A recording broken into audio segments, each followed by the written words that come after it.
السلام علیکم خواتین و حضرات، کیا آپ نے کبھی سوچا، غور کیا کہ یہ جو ظاہری آنکھ سے ہمیں کائنات کا سارا سسٹم نظر آتا ہے، کوئی باطنی سسٹم بھی کام کر رہا ہوگا؟ اگر میں آپ سے بات کر رہی ہوں، اگر آپ یہ سن رہے ہیں، آپ نے کبھی سوچا کہ کہیں سے ہمیں انسپریشن ہو سکتا ہے آ رہی ہو، کہیں کوئی باطنی نظام کام کر رہا ہو جس کو تکوینی نظام بھی کہتے ہیں؟ آپ کو لگتا ہے ایسا؟ ایک روز حضرت حدث دہلوی بیٹھے ہوئے تھے اور ان کے پاس ان کے کچھ مرید بھی تھے۔ ان کے ایک چہیتے سے مرید نے کہا کہ آج کل دہلی میں بہت دنگا فساد ہو رہا ہے، ہر طرف نفسا نفسی کا عالم ہے، بڑی ابتری ہے۔ تو حضرت حدث دہلوی اس ٹائم کچھ چھلکن کے عالم میں تھے، ان کی زبان سے پھسل گیا کہ یہ سب کچھ اس لیے ہے کیونکہ جو تکوینی بزرگ ہیں دہلی کے، وہ نرم مزاج ہیں۔ وہ جو لاڈلے سے مرید تھے وہ تو جناب اب پیچھے پڑ گئے۔ انہوں نے کہا کہ جی آپ بتائیے وہ کہاں ہیں، کہاں ملیں گے، میں تو ان سے ملنا چاہتا ہوں۔ حضرت حدث دہلوی رحمۃ اللہ علیہ نے انہیں سمجھانے کی کوشش کی کہ تکوینی بزرگ عام طور پہ کسی سے ملنا پسند نہیں کرتے، مت دخل اندازی کرو، لیکن وہ جو مرید تھے وہ مانے نہیں، اصرار کرتے رہے۔ فائنلی حضرت دہلوی نے کہا کہ جو دہلی کی جامعہ مسجد ہے اس کے باہر انہوں نے خربوزے کی ریڑھی لگائی ہوئی ہے، وہاں تمہیں وہ مل جائیں گے، لیجیے جناب۔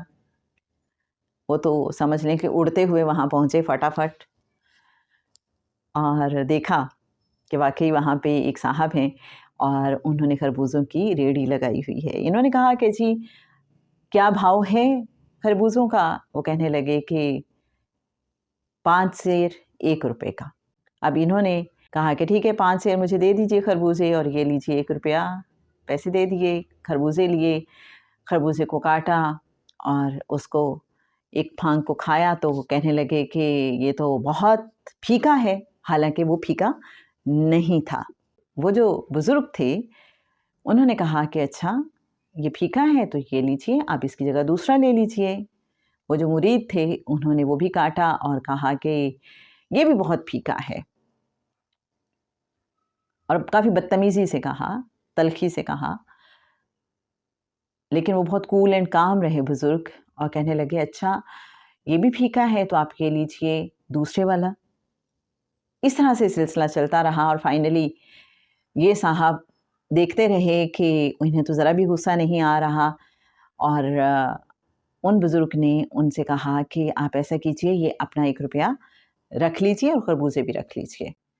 اب یہ مرید واپس آتے ہیں شیخ عبدالحدث دہلوی کے پاس اور کہتے ہیں کہ آپ نے بالکل صحیح فرمایا تھا، وہ واقعی بہت نرم مزاج ہیں، انہیں غصہ دلانے کی میں نے بہت کوشش کی لیکن اس کے باوجود انہیں غصہ نہیں آیا، بہت کمپرومائزنگ ہیں۔ اچھا جی، اب کچھ وقت گزرتا ہے اور دہلی کے حالات سنبھلنا شروع ہو جاتے ہیں، ہر طرف سکون اور پرامن ماحول۔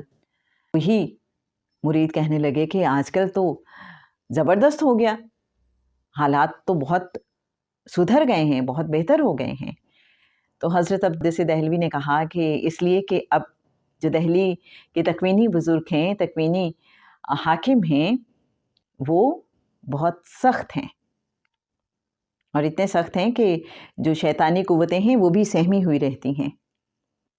اب جی مرید، لاڈلے مرید دوبارہ سے اصرار کرنے لگے کہ ہمیں تو ملنا ہے ان سے، آپ بتائیے کہاں رہتے ہیں وہ، کیا عطا پتہ ہے ان کا۔ حضرت دہلوی نے بہت منع کرنے کی کوشش کی لیکن تیر کمان سے نکل چکا تھا، چونکہ وہ راز کھول چکے تھے۔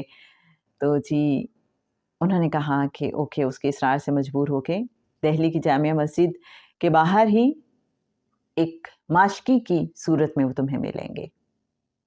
اب یہ لاڈلے مرید وہاں بھی پہنچ گئے اور پوچھا کہ کیا بھاؤ ہے پانی کا؟ وہ کہنے لگے کہ 1 گلاس 1 دمڑی کا۔ انہوں نے 1 دمڑی دی، پانی کا گلاس لیا اور ایک گھونٹ بھرنے کے بعد کہنے لگے اس میں تو بال ہے. اب اس کے بعد کیا ہوا ہوگا؟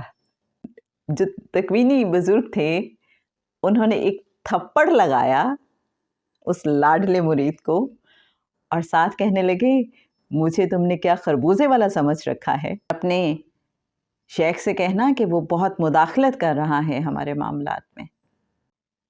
ایسا نہ کرے. اب آپ سوچ سکتے ہیں کہ اس مرید کو جو منع کر رہے تھے شیخ دہلوی اسی وجہ سے منع کر رہے تھے. جو اس سسٹم کو نہیں سمجھتا اسے پتہ بھی نہیں ہوتا کہ بیہیو کیسے کرنا ہے میں نے. اور وہی بات ہو گئی.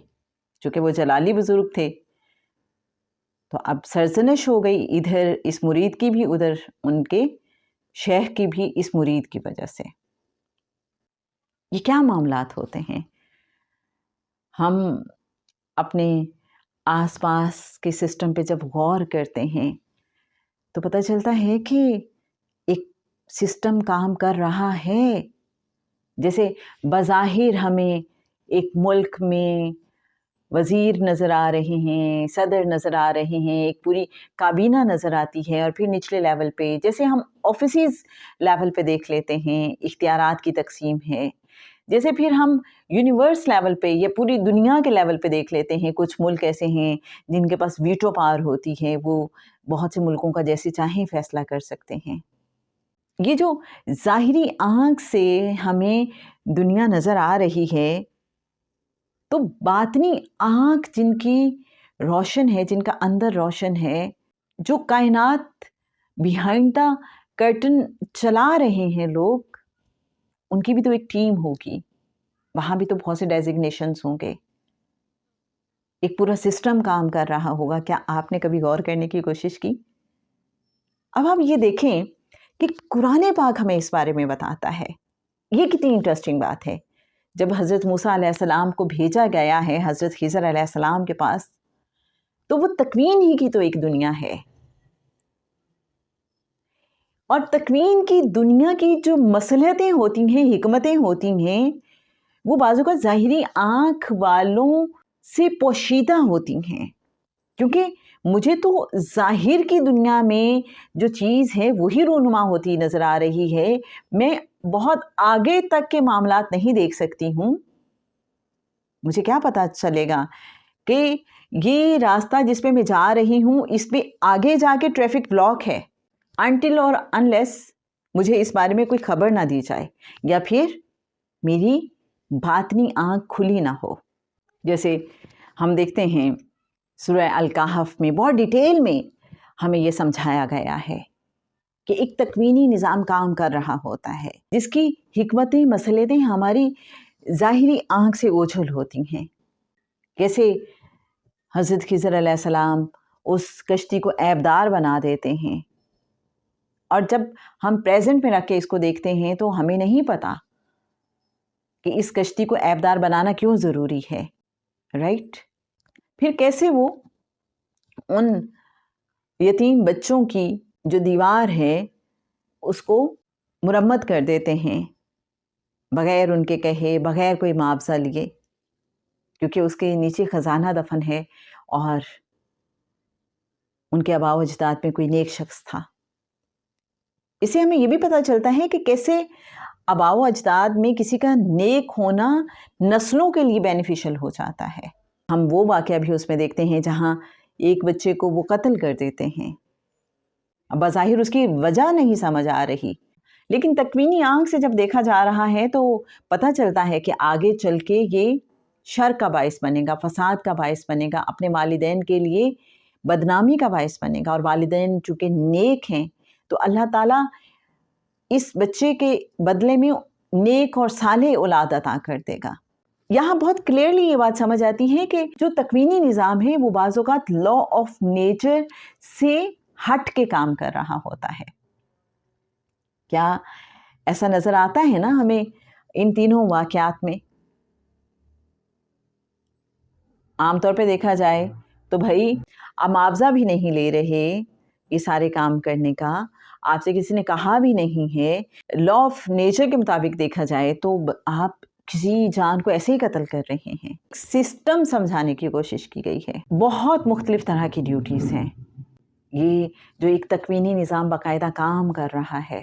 سید یعقوب علی شاہ صاحب ہمارے دادا مرشد، ان کے بارے میں سید سرفراز احمد شاہ صاحب فرماتے ہیں کہ ایک روز میں جب حسب معمول صبح سویرے ان کے پاس گیا تو یوں لگا جیسے ان کی طبیعت ٹھیک نہیں ہے. ان کو بہت تیز بخار تھا اور آنکھیں بھی جیسے سرخ ہو رہی تھیں بخار کی شدت سے، یا جیسے رات بھر انسان جاگتا رہا ہو تو ہوتی ہیں.